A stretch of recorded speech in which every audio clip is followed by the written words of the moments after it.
Assalamualaikum warahmatullahi wabarakatuh. Perkenalkan nama saya Silvia Rahmatika dengan NIM 192231155 dari kelas Gizi 5B.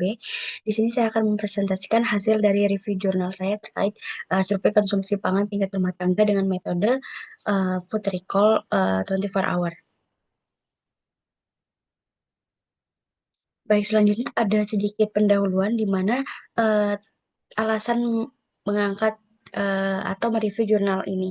Jadi fenomena double burden of malnutrition atau DBM, yakni beban ganda gizi menjadi isu penting di Indonesia, terutama di wilayah perkotaan dengan kondisi sosial ekonomi yang rendah.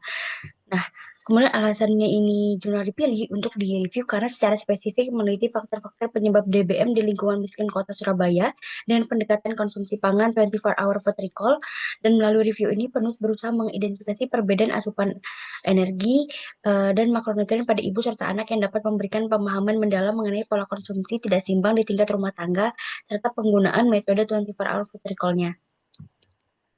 Baik, berikut adalah hasil dari review jurnalnya. Yang pertama ada judulnya The Predictor of Obese Mothers and Stunted Children in the Same Roof, a Population-Based Study in the Urban Poor Setting Indonesia.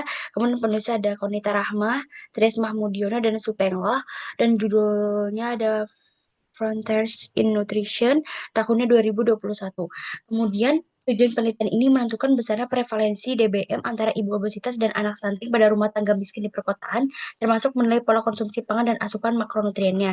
Kemudian desain penelitiannya yakni survei potong lintah atau cross sectional study berbasis rumah tangga. Kemudian lokasi dan populasinya dilaksanakan di Kecamatan Sidotopo, Kota Surabaya. Populasi sasaran adalah ibu dan anak usia 0 sampai 60 bulan. Kemudian jumlah dan kriteria sampel, starter sampel itu sebanyak 436 rumah tangga, setelah eksklusi data yang tidak lengkap, tersisa 428 rumah tangga yang dianalisis. Kemudian kriteria inklusi dan eksklusinya, yang inklusi itu ada satu, sehat tanpa penyakit kronis, yang kedua memiliki anak usia 0 sampai 60 bulan, kemudian eksklusinya ibu atau anak dengan penyakit kronis, yang kedua gangguan genetik atau disabilitas fisik. Kemudian ada etik dan informed consent, di mana penelitian ini disetujui oleh Komite Etik Fakultas Kesehatan Masyarakat Universitas Airlangga, No KEPK 512, semua peserta menandatangani informed consent tertulis. Kemudian aspek yang diukur ada aspek sosioekonomi, yang pertama pendidikan ibu dan ayah, pekerjaan ibu, pendapatan rumah tangga, serta pengeluaran pangan. Kemudian aspek antropometri, yakni pengukuran BB, TB, ibu dan anak, pengukuran berat badan tinggi badan dilakukan menggunakan timbangan digital Omron HbF 375 dan stadiometer Seca 213. Klasifikasi status gizi ibu menggunakan BMI Asia Pasifik, anak menggunakan HZ, menggunakan software WHO Antro. Kemudian analisis statistik, analisis deskriptif dilakukan untuk menggambarkan karakteristik responden.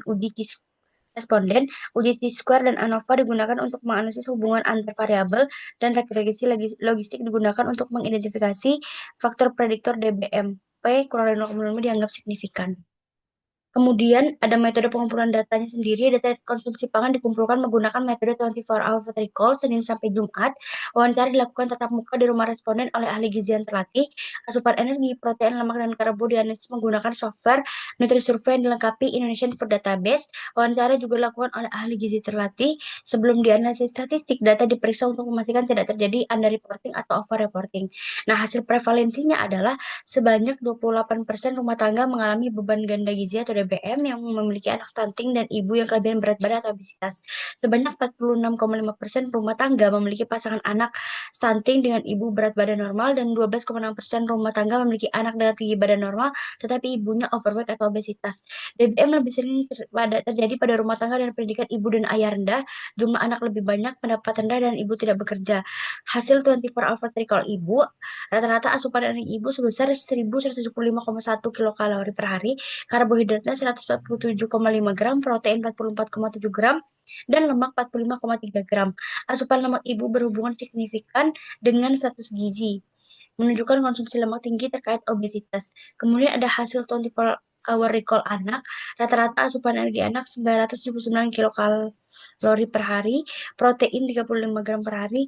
Anak dari rumah tangga yang eh, mengalami beban ganda gizi memiliki asupan protein lebih rendah 30 gram dibanding non DBM 36,3 gram. Dan hal ini meningkatkan risiko stunting dan DBM. Kelebihan dan kekurangan dari Penelitian ini tuh kelebihannya analisis mencakup beragam faktor prediktor yang menyebabkan terjadinya DBM pada masyarakat miskin perkotaan. Cakupan faktor yang luas ini memberikan pemahaman yang lebih komprehensif mengenai penyebab DBM sehingga dapat digunakan sebagai dasar dalam pengembangan intervensi gizi yang lebih strategis dan tepat sasaran.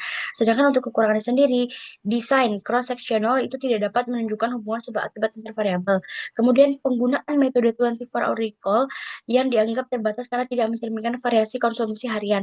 Namun, peneliti berusaha mengatasi hal ini dengan melakukan recall secara tatap muka oleh ahli gizi terlatih. Kesimpulannya, DBM pada rumah tangga miskin perkotaan dipengaruhi oleh pendidikan dan pendapatan rendah, jumlah anak banyak, asupan protein anak rendah, serta asupan lemak ibu tinggi. Edukasi gizi untuk ibu penting guna untuk menyeimbangkan asupan keluarga dan mencegah obesitas serta stunting secara bersamaan. Baik, ini berikut referensinya. Mungkin cukup sekian penjelasan dari saya. Kurang lebihnya saya mohon maaf. Assalamualaikum warahmatullahi wabarakatuh.